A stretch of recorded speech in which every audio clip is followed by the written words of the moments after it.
Hello दोस्तों, नमस्कार। आपके अपने यूट्यूब चैनल पर आपका स्वागत है। इस वीडियो में हम बात करेंगे कई सारी इम्पोर्टेंट खबरों के बारे में, कंपनियों के बारे में जो सुबह बाजार के फोकस में रहेंगी। साथ ही ईरान यूएस को लेकर बड़े अपडेट सामने आ रहे हैं, उसका असर ब्रेंट क्रूड पर देखने को मिल रहा है और हमारे बाज़ारों पर भी पड़ने वाला है। तो वीडियो शुरू करने से पहले कहना चाहूँगा, अगर किसी ने चैनल पर फर्स्ट टाइम विजिट किया है तो चैनल को सब्सक्राइब कर लें और बेल आइकन को ज़रूर दबा लें। सबसे पहले बात करेंगे डाउ जोन्स के बारे में। अमेरिका के बाजारों में लगभग 250 पॉइंट के आसपास की तेज़ी देखने को मिली। हालांकि तेज़ी काफ़ी ज़्यादा थी। ऊपरी लेवल से देखा जाए लगभग 200 पॉइंट के आसपास डाउ जोन्स नीचे आ चुका है, यानी कि 400 साढ़े 400 पॉइंट के आसपास डाउ जोन्स आज के दिन उछला था। नैस्डैक ने रिकॉर्ड हाई बनाया। लगातार नैस्डैक में शानदार परफॉर्मेंस देखने को मिल रहा है। आज भी लगभग 1.5% के आसपास भी की नैस्डैक में भी तेज़ी देखने को मिली है। आज एक इम्पॉर्टेंट फैक्टर देखने को मिला, वो है Brent crude. Finally Brent crude हम लोग को $100 प्रति बैरल के पार देखने को मिल रहा है। बीच में तो इसने $102 को भी क्रॉस कर दिया था। तो ब्रेंट क्रूड में ये गिरावट तेज़ी क्यों आई है, उसके पीछे का एक बड़ा बयान देखने को मिल रहा है ईरान की तरफ से। खबर क्या देखने को मिल रही है दोस्तों, ईरान की तरफ से कहा गया है कि स्ट्रेट ऑफ हॉर्मुज को दोस्तों रीओपन करना इम्पॉसिबल है, जबकि हमें जो यूएस की तरफ से ब्लॉकेड देखने को मिल रहा है, जब तक ये रहेगा इस दौरान तो दोस्तों ईरान की तरफ से कहा गया कि हॉर्मुज को खोलना इम्पॉसिबल है। ये जब से खबर आई है, ब्रेंट क्रूड में तेज़ी का माहौल देखने को मिला और ऊपरी लेवल से डाउ जोन्स भी थोड़ा सा टूटते देखने को मिला।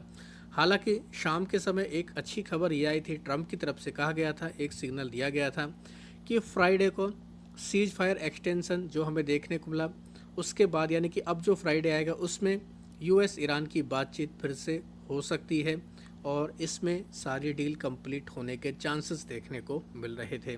ऐसी खबर देखने को मिली थी, उस वजह से अमेरिका के बाज़ारों में अच्छा मोमेंटम था। लेकिन ईरान की तरफ से जो ये बयान आया, इसकी वजह से हम लोगों को थोड़ा ऊपरी लेवल से दबाव देखने को मिला। गिफ्ट निफ्टी की अगर बात की जाए, यहाँ पर भी हमें दोस्तों लगभग कह सकते हैं 80 पॉइंट के आसपास की गिरावट देखने को मिल रही है। तो यहाँ पर भी काफ़ी ज़्यादा बदलाव हमें देखने को मिल रहा है, तो इसके ऊपर भी चाहें तो आप नज़र रख सकते हैं। बात करेंगे दोस्तों कुछ कंपनियों के बारे में जिनके रिजल्ट आए हैं। सबसे पहले बात करेंगे ट्रेंट के बारे में। ट्रेंट के ऊपर नज़र रखनी है। इस कंपनी के आए हैं Q4 के रिजल्ट दमदार देखने को मिले हैं। बाजार के अनुमान से काफ़ी बेहतर कंपनी ने रिजल्ट पेश किए हैं। 30% तक कंपनी का पैट बढ़कर आया है।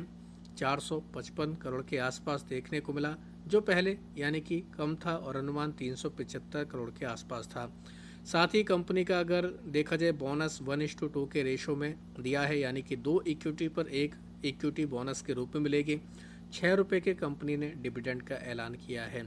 रेवेन्यू हालांकि मामूली सा कमाया एस्टिमेट से। रेवेन्यू कंपनी ने 5,028 करोड़ रिपोर्ट किया, जबकि अनुमान थोड़ा सा हमें ज़्यादा देखने को मिल रहा था। तो ओवरऑल अगर देखा जाए कंपनी के हर पैरामीटर के हिसाब से अच्छे नंबर देखने को मिल रहे हैं। मार्जिन भी काफ़ी शानदार तरीके से ग्रो होकर आए हैं। तो इस कंपनी के ऊपर हम लोग को रिएक्शन देखने को मिलेगा, तो इसके ऊपर चाहें तो आप नज़र रख सकते हैं। दूसरी कंपनी ओरेकल फाइनेंशियल की बात करेंगे। इसके भी Q4 के हमें रिजल्ट देखने को मिले। इसके नंबर अगर देखें तो इसके भी हमें नंबर ठीक ठाक देखने को मिल रहे हैं। क्वार्टर ऑन क्वार्टर के बेसिस पर कंपनी का पैट 38% तक बढ़कर आया 841 करोड़ के आसपास। रेवेन्यू 5.1% तक बढ़कर आया 2,065 करोड़। एबिट देखें कंपनी का 30% तक बढ़कर आया 1,041 करोड़ के आसपास। मार्जिन कंपनी के काफ़ी शानदार तरीके से एक्सपेंशन किए हैं। 41.7% से बढ़कर 51.2% पर कंपनी के मार्जिन आ चुके हैं। 270 का कंपनी ने डिविडेंड का ऐलान भी किया है, तो ये कंपनी भी फोकस में रहने वाली है। बात करेंगे एसबीआई लाइफ के बारे में।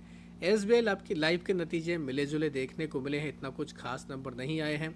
कंपनी का अगर देखा जाए पैट 1% तक गिरकर आया ईयर ऑन ईयर के बेसिस पर 804 करोड़ के आसपास।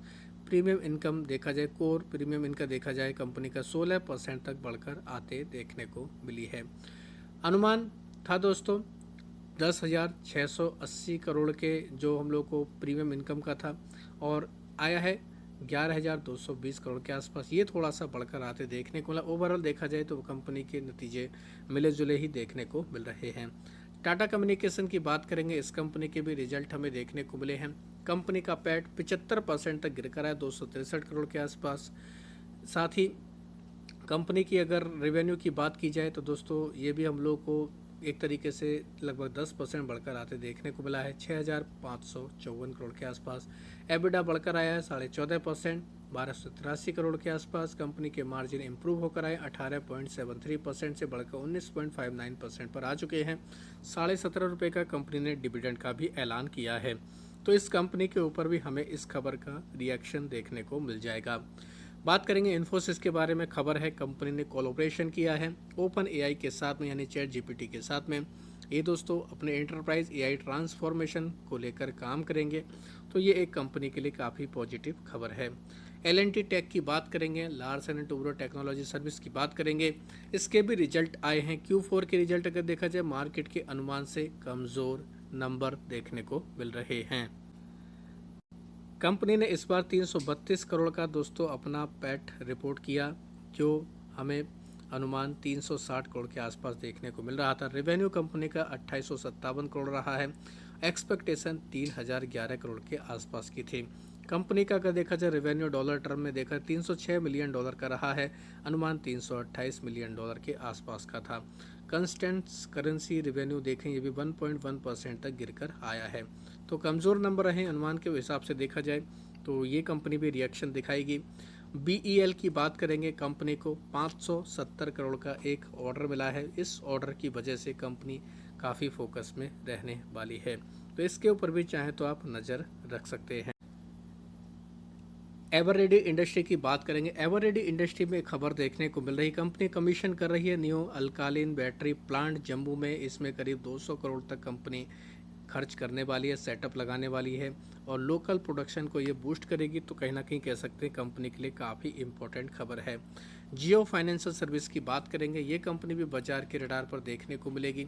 खबर है जियो फाइनेंशियल ने दोस्तों अलायंस ग्रुप के साथ में 50-50 के रेशो में करार किया है, तो इस वजह से ये कंपनी भी फोकस में रहेगी। इसके ऊपर भी चाहें तो आप नज़र रख सकते हैं। जनरल इंश्योरेंस जॉइंट वेंचर को जो मंजूरी मिली थी, इसको दोस्तों इन्होंने अब शुरू करने के लिए काम शुरू कर दिया है।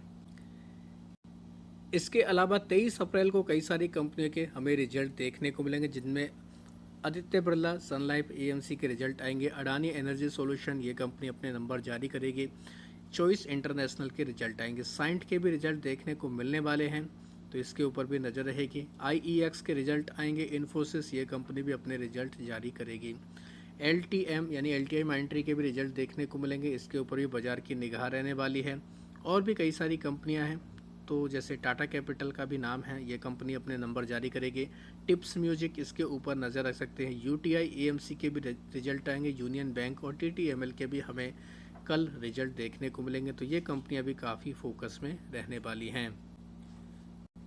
अब बात करेंगे ASM लिस्ट के बारे में। शॉर्ट टर्म के ASM की लिस्ट में 17 कंपनियां ऐड की गई, जिनके नाम देख सकते हैं। अब्रिल पेपर टेक, दाविनसंस रिटेल का नाम है, इबॉक रेमेडीज़, जी कनेक्ट लॉजिटेक सप्लाई चेन, साथ ही JNK इंडिया। इनके अलावा सैनविल्यू कॉरपोरेशन का नाम है। SPL industry, Sterling Tools, Sulabh engineer and service, Thakkar developer, ओमिया ट्यूब्स और बिबिन का नाम है। बाहर निकलने वाली कंपनियों की संख्या 22 है, इनके ऊपर नज़र रख सकते हैं। 7NR रिटेल का नाम है। इनके अलावा DP बायर इसके ऊपर नज़र रख सकते हैं। और भी कई सारी कंपनी जैसे लक्ष्मी इंडिया फाइनेंस, साथ ही एक और कंपनी है काफ़ी फोकस में रहने वाली है, साधना निट्रोकेम, इसके ऊपर नज़र रख सकते हैं। साथ ही ट्रियम्फ इंटरनेशनल फाइनेंस इंडिया के ऊपर भी नज़र रख सकते हैं। लॉन्ग टर्म के ASM की लिस्ट में भी कई कंपनियों के ऊपर एक्शन हुआ है, जिनके नाम देख सकते हैं। 14 कंपनियां जैसे दौलत सिक्योरिटी, DT डेवलपमेंट इंजीनियरिंग, साथ ही Ekam leasing finance, Ekansh concept, empower India, एनवेयर electrodyne, globe textile limited, Inani marvel industry, Neeraj paper marketing, साथ ही न्यूट्रेक food and beverages, season textile, Binit lab का नाम है। ये कंपनी फोकस बनेगी। सियान एग्रो इंडस्ट्री इंफ्रा को स्टेज 2 में डाल दिया गया है। 28 कंपनियां ऐसी हैं जिनके सर्किट बदले गए, इनके ऊपर भी नज़र रख सकते हैं। जैसे अहमदाबाद स्टील क्राफ्ट का नाम है, एशियन होटल वेस्ट, इनके 5% सर्किट किए गए हैं। एम पावर इंडिया का 5%, साथ ही गुजरात कोटेक्स का 5% सर्किट रहेगा। इनके अलावा कर्णावती इनोवेशन, लेक शोर रियलिटी का 5% रहेगा। मैन इंडस्ट्री का 10% रहेगा। नागरिका कैपिटल इंफ्रा का 10%, और भी कई सारी कंपनियां हैं, इनके ऊपर भी नजर रख सकते हैं। इनके 5% सर्किट होने वाले हैं, जिनमें रोलन टेनर्स, श्याम टेलीकॉम, इनके 10% सर्किट रहेंगे। तो सारे बदलाव सुबह बाजार ओपन होने के दौरान देखने को मिल जाएंगे। इनके ऊपर चाहें तो आप नज़र रख सकते हैं। वीडियो अगर आपको पसंद आया तो चैनल को सब्सक्राइब कर लें और बेल आइकन को ज़रूर दबा लें।